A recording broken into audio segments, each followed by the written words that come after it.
Tinokuchingamidzai muchirongwa chedu Deep Secrets and Confessions. Muzuva ranhasi tine nyaya yaSisi vakaromba kuDurban. Ndanzwa kusundwa kuti nditaure for the first time in my entire life. Zvakandiwira izvo zvandisina kumbogara ndaudza kana munhu 1 muupenyu. Mutoro wacho unorema. Asi ndanzwa kuti kuzviudza vatorwa kuri nani pane weropa. Zvakatangira cross border. Ndiri mukadzi ane makore 45. Ndinogara muno muHarare. Kudhara ndine 25 years. Ndakanga ndichiita zvekuruka musoro. Saka naizvozvo ndaenda kuBotswana kundotenga mishonga yese yevhudzi ndichizogadzirisa vanhu musaluni. Zvakaita saizvozvo kusvika ndazosanganawo neshamwari yandaidzidza nayo aiti akange akuenda kuSouth Africa kunotengesa maseat covers uye zvaitofaya kupfuura zvesaluni.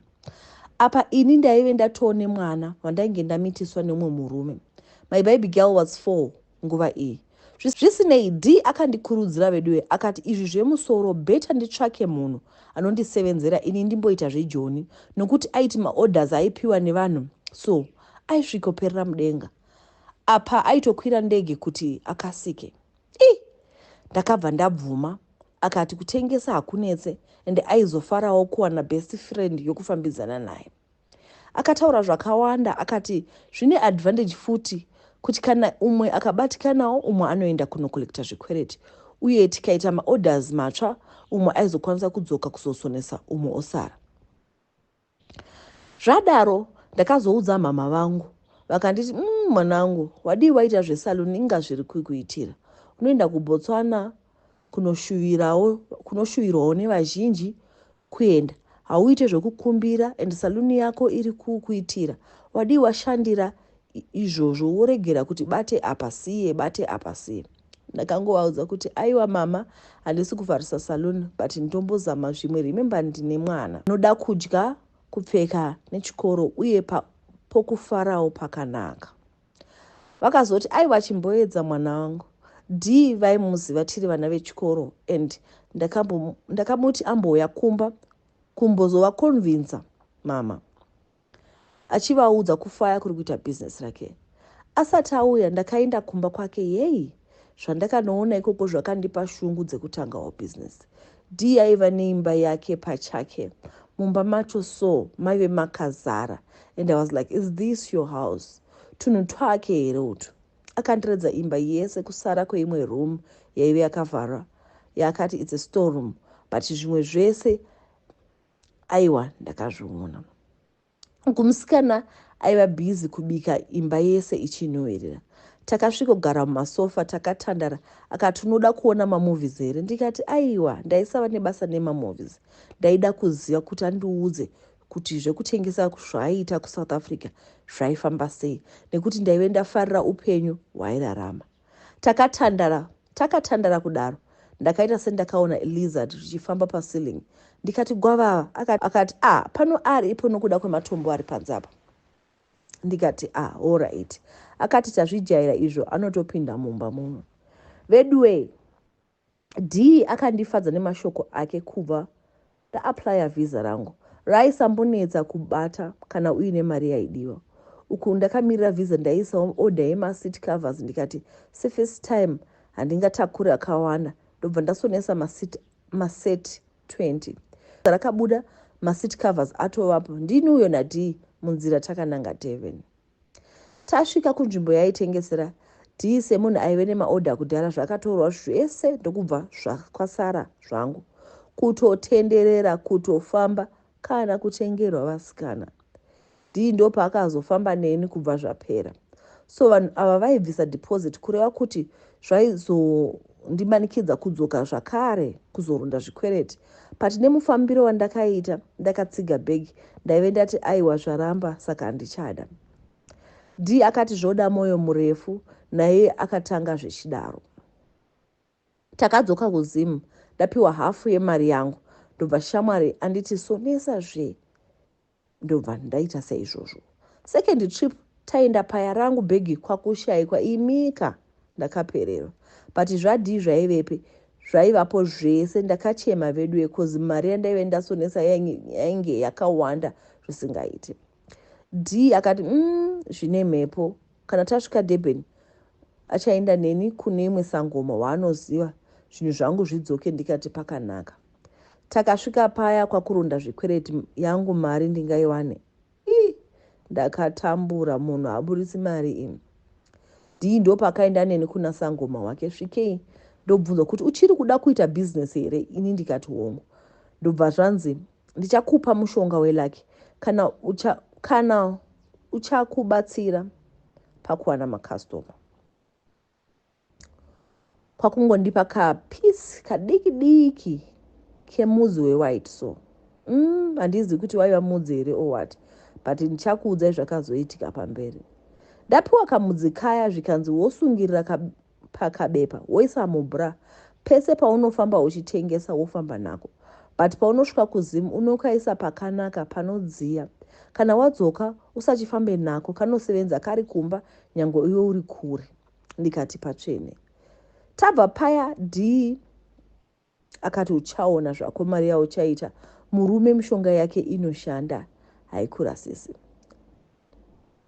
Takatorovana chikwee paya tikabva tadzokera kudzimba kwatairenda zvedu. Tikambogara kwezvezuva tichikolekta mari. Takadzoka kuZimbabwe. Svikei ndotora gaba rakapera dovi. Kwakukanda kamudzi kaya kwakuisa modrop mangu.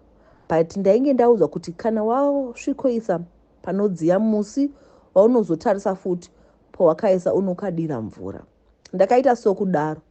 Ndasvikoisa gaba rangu pakadaro panodziya sokuudzwa kwandainge ndaita. Ndopakazoti after 3 days ndakarara mubedroom mangu ndikanzwa senge chinhu chiri kumaranzura something modrop o zvinoita mbeva ichidya something zviya. Ndopandakati koma konzo apinda modrop sei? Regai nditarise hembe dzangu dzingapera. Kunoburisa zvinhu handioni chinhu. Ndopandakati regai nditarise gaba kaya wanei ndakatarisa kagaba kaya wanei kaborwa, but kati kutarisa mukati wanei mune kagonye kegreen so. Ndakazvitongesa. Zvino ndabata kagaba kaya kwakugara pakona yemubhedha. Ndokufunga kuti zvafamba sei. Apa pfungwa yezvikwambo yakamboda kuklika ndobva ndaipikisa. Ndakafunga kuti since gaba raigara dovi, ndofunga gonzo rauya rikaboora ranzwa kunhuhwira dovi. Uye pamwe mukuboora pamwe kamudzi kaya kabuda. Zvekakonye ndakangoti sezvo mukicheni unit muine magaba hobho, pamwe ndakaisa kamudzi kaya gonye ririmo ndoradya zvaro. Pfungwa yekurasa gaba kana kumbouya zvayo. Apa ndaigara pamba pandairenda so ndaisagara nevabereki ndichiitirawo freedom yangu. Semunhu akanga akura akuzvichengeta. Zvadaro ndakadzorera kagaba kaya pakare. Kwaisava nemaselphones that time. Ndingangoti aiveko but ari embozha, but D aive nelandline. Kuzoti kwaedza ndakazoti regai ndifonere D ndinzwe kana ariko ndigomubvunza kuti mushonga uya unofamba sei. Mudzi uya handichazivi chaitika kwauri. Ndakaenda pacall box ndobva ndafonera D. Akati wait ndiri kuzokupika. Aive nemotikari but haasiye waidriver. Akauya D kwakunditora. Ndikati hande kusaluni ndiudze musikana anosevenza zvokuita. Uye ndichimuudza kuti ndogona kunonoka kudzoka cause ndaiziva kuti ndikaenda kwaD akudzokwe. Ndakapfuura nepasaluni kwakurayira musikana zvandaida ndokuzoenda kwaD. Ndichisvika ndikati vasikana ini zvinhu zvinenge zvaramba kundishandira nenzira yandoda izvezvi. Kamudzi kaya kakadyiwa negonzo here o negonye handizivi. Ndatotadza kukuratidza kagaba kacho. Ndaona kuti zvapata D. Pandakadaro akati ko chii chaitika futi. Kwakumutsanangura zvakange zvaitika usiku hwacho zvese. Iye akangoti no ndiwo mashandiro emiti yacho usatya. Ndikati sei? Cause ndakanzi ndiise panodziya uye musi wandinotarisa ndiise mvura, but kamuti kacho hapasisina. Zvikanzi nadide wangoisa chaona ichocho. Ndakashamisika kuti konyere naidi. Iwe hazvisi zvikwambo here zvatava kutopiwa kikiki vasikana kuseka nhama sokunge rugare. Ende zvinhu zviya unopinda mazviri wakatovarayira. Zvikanzi naD F varariya riri kutuka. Iwe unofunga kuti kune munhu anobuda dikita chairo pavakadzi vaya vanozadza mabhazi vachikrosa bhodha kunotengesa. Unofunga kuti munhu wese ari kuita mari panze apa anongoita zvinhu zviri perfect. Mai mwana, mukaita chikristu munofa nenhamo. Mishonga yakaipa ndiyo inouraya vanhu. Manje zvatakaenda kuna Sangoma, wakambonzwa achiti kuchafiwa, wakambonzwa achitaura zveropa. Unofunga kuti kugara negwava mumba kungandikonesei? Rinozvigarira musilimu. Kana ranzwa chando rinodziya mushana panze zvangu zvichiendeka. Takaseka tichirova namaoko. Ini ndichitarisa wanei kuti chokwadi hadzina effect cause gwava ingoriwo mhuka. Saka akanditi zvichida you need to keep that konye zvakangonaka. After all kangoriwo kakonye kanogona kungonanaira mumba zvakada. Saka kanga kutadzisei? Ndikati aiwa hapana zvapo. So ndakazoti kuna D, saka iwe unoda kundiudza kuti zvako zvakaita gwavava bva angoseka. Akati ndo madhiri acho asikana kwakuseka apa zverumu yakavhariwa iya kana bofu. Ndakaswerako takutaura nezve next order. Akanditi this time sonesa zvinhu zvakawanda kwete kufambira zvinhu 20 mukadzi mukuru. Ndikati bo. Ndakaswera naD musi iwowo kwakuzoenda kumba pfungwa dzikati dzazouya manje. Ndakange ndofunga nhoroondo dzezvatakataura tichinzwa kuti nhingi akaromba but zvakazopera so painge patofiwa. Ndakafunga kuti zvinhu izvi zvaitika nguva diki inga Joni kwacho kwandakangoenda katu ndatodzoka ndatakura nezvakadai so. Ndakatarisa life yaD ndokuona kuti zviri kuendeka asi kugara negwava mumba. Ndakazotarisa foot wardrobe ndotarisa kagonye kaiwa nekarimo but kawedzera kukura maiwe. Pane zvakange kari. Ndikambopindwa nemweya wekuenda kumaprofita ndikazozvinyaradza nekuti pachakatyise mani. Ndakazokabvisa mugaba riya kwakudira mvura mune kamwe kagaba kwakukaisa mukati. Ndakashamisika kachitoratidza kufarira mvura ndisingazivi kuti ndazvipisa. Ndakapindwa nepfungwa yekuisa mwana kwamai cause ndaitya kuti anogona kubata apa nerumu imwe chete kudaro. Ndakazoenda neoda yangu Joni hazvina kusvikomira. Apa kusaleni kwakange kwakuzara. Ndakatowedzera vasikana zvinhu zvakuendeka chaiko. Kumba kwaisava nedambudziko kunze kwekuti mwedzi wega ndaichinja gonye riya from container to another nekuti raikura. So ndaitozofanira kutsvaka container rakati kurei kupfuura rainge riri mariri. Upenyu hwakaendeka vasikana handidi kunyepa. Ndakazotenga stand kwakuvaka imba yangu yakakura zvisingaiti. Uku mwanasikana ainge ari kwaamai. Panguva yandakasiya zveuroja ndakuenda kumba kwangu, mushonga yangu yakanga yagara mubhaketi nekuti ange akura haikona zvekutamba. But ini kubva zvandakatanga yemiti iyoyo kana murume akazombonditi mirapo hapana. Apa huro yangu nechese zvakatanga kusviba kuti ndo. Ndakashaya kuti chii kusvika umwe musi ndamuka Frado ndozita regonye riya. Izvo achindifamba muhuro. Korange rachikura zvino uku rakasimba. Ndakashaywa kuti pambedha akwira sei uye aziva sei kuti ndo pandiri. Vasikana mishonga chaiyo itaipu. Ndopa ndakaziva kuti pane zvaanondiita usiku nekuti kusviba pachest kwaisava kwega.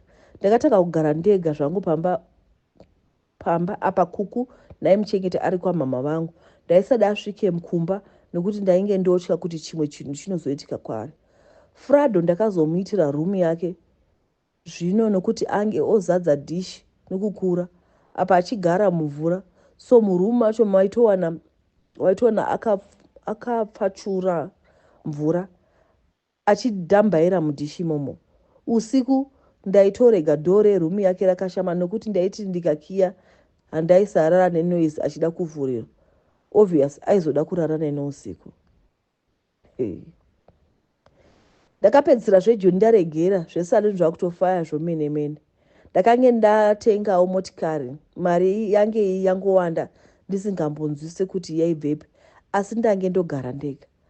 paiti pakasvika hama dzechirume, Frado ainyangadza zvainzwika. Aisada hama yechirume inoshanyapo. Dzimwe nguva aibuda murumu ouya kulaunji. So ndakazoita kuti kana vaenzi vakasvika zvakadai, so I ended up giving silly excuses kuhama neshamwari dzaida kushanya. Ega ndiye aiuya, but zvaisamboitika kana aripo. Ndakamudza nezvaFrado, hapana chaaisaziva. Iye akatiwo gwavava rekumba kwake rinodaro haridi vaenzi vechirume. Zvinorangira kura kuita sezingweni. Zvese izvi amai vangu vokundibereka kana wandera ndakamboti bufu chairo. Vaingoziva kuti bhizinesi remwana wavo riri kufara. Nyaya yangu iyi kana vakakura mazuva angu yakambotaurika zvisingaiti, ndaitozvinzwa. Ndainge ndoti kupinda musaluni vanhu vainyarara kuti zii apa makazara. Uku ndange ndopfeka zvinhu zvinovhara mutsipa nokuti ndainanairwa every day. Ndange ndokwatuka kuita makwande chest iyi. Mama wakamboda kundibvunza kuti zviri kumbofamba sei. Ndikangoti handiti muri kuona here kuti handigare pasi. Apa ndange ndakungoita zvekuhodha mawivi nemishonga yemusoro.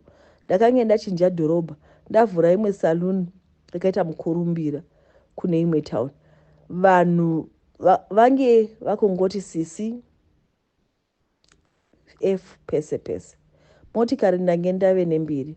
Kudhorobha iroro ndakasvikovakisa imwe imba futi, uku Frado wangu ndakaenda naye. Yakanga yangova ngoma ndiyo. D akazorwara zvisingaiti, kuenda kuchipatara zvikanzi chibereko wati kubva chabvisa. Apa mwana aisavapo.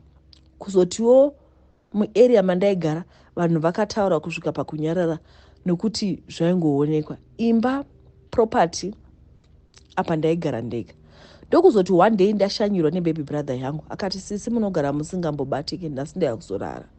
Ndakambozama kutsika madziro. Akati kana mune kwamunoda kuenda endai mundisiye kozi zimba rese iri muri one. Ndakazongopedzera ndabvuma kuti arare, but ndakameka sure kuti room iya yakavharwa zvakasimba. Takatandara iye kwakuchizomuratidza mairara. Kuzoti usiku ndonzwa akudedzera. Ndamhanya ndaendako, onai ari kusweta. Apa anoda mvura yekumwa. Achiti handinzwisisi zviri kuitika kwandiri, ndiri kutsva. Ndopandakati toenda kukliniki here. Akati aiwa regai ndirare. Paakamuka kuseni anga azvimba bhodhi yose. Kuenda kuchipatara haana kudokerwa nezuva, kwakutoshaya. Mafiro ake kana nanhasi madzimai handibvumi. Ndinongozviti pamwe akaenda samwe anodzoka. Ndopandakati aiwa izvi handichadi. Kana ndichisara ndisina chunhu ngazviite sekudaro.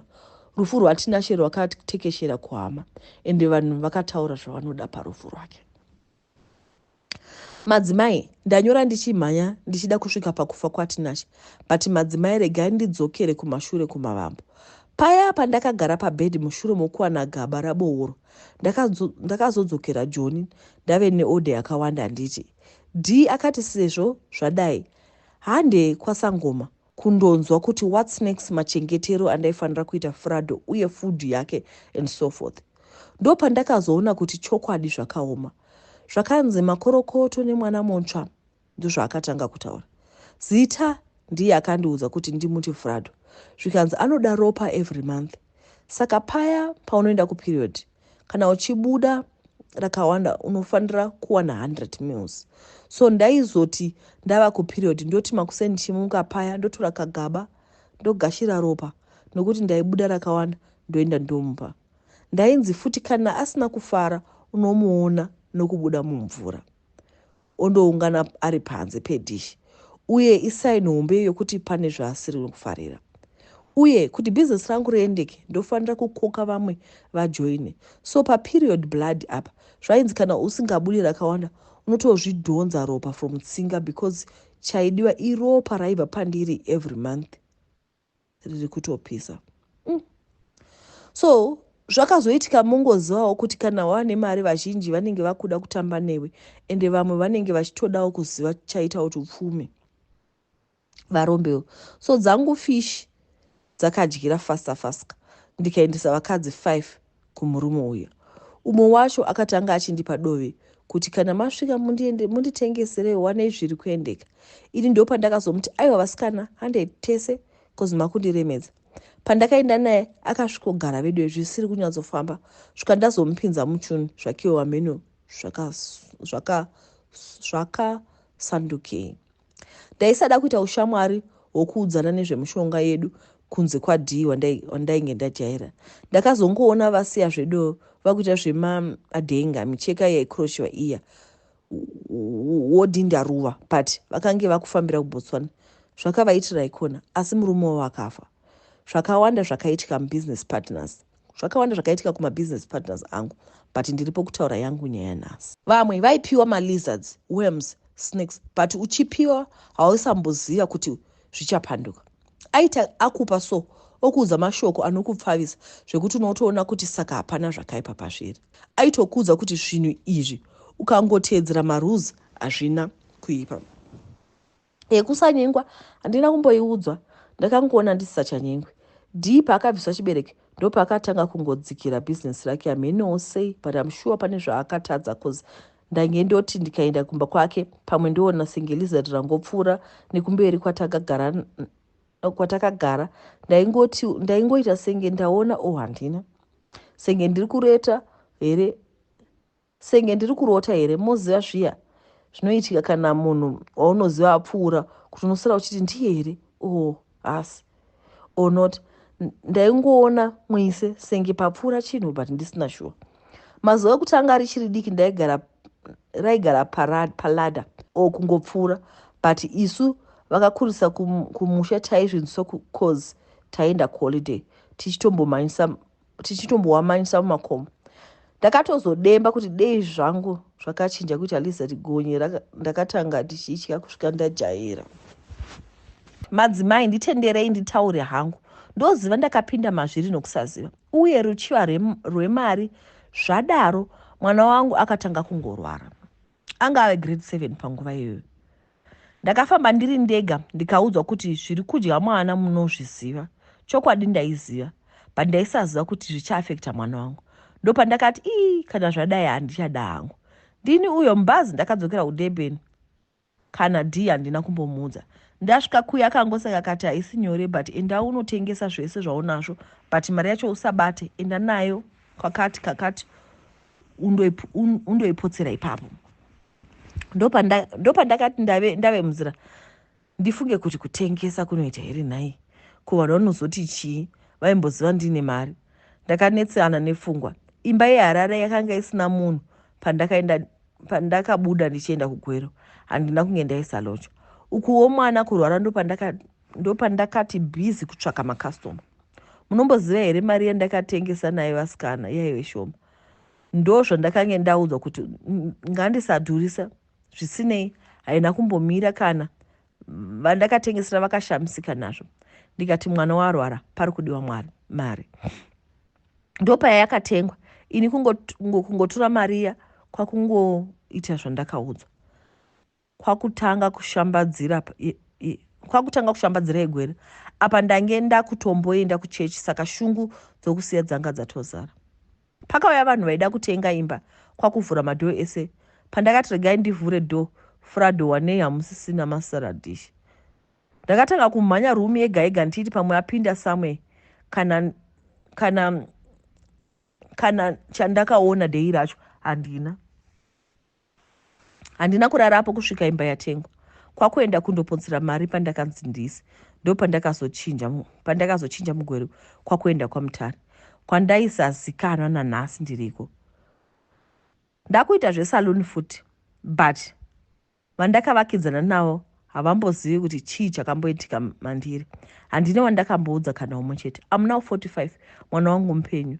Amai vangu vakashaya nerwavo asi nhasi ndiri kufara uye ndakunamata. Mishonga madzimai musaita and mafriends chaiwo beta kutamba wega.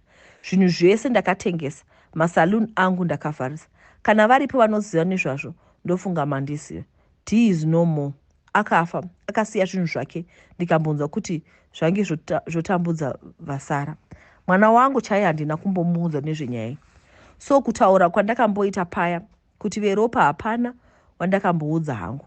ndinotenda nokundipa mukana uye hamuna kundijaja. Vamwe ndinoziva vanogona kuti ndakaita zvinotyisa, hongu Mwari vakandiregerera. Ndingatyei kupupura nemuromo vari mazviri vasiyewo. Ndinotenda madzimai, mufaro wangu wakanyanya nekutura zimutorere. Tinashe my brother, ndakaita nokusasiya, may your soul rest in peace. Sisi vakange vakanyura musvivi, asi Mwari vakanaka. Madzimai, ndakunamata. Ndaishaya kuti ndoudzawo ani kunyatsorondedzera zvakadai. Ukada kutaura pese pese unoswera wakutiswa kunzi uri muroyi. Ndiyo nyaya yatawana muzuva ranhasi. Munongosiyawo comment section. Ndatenda.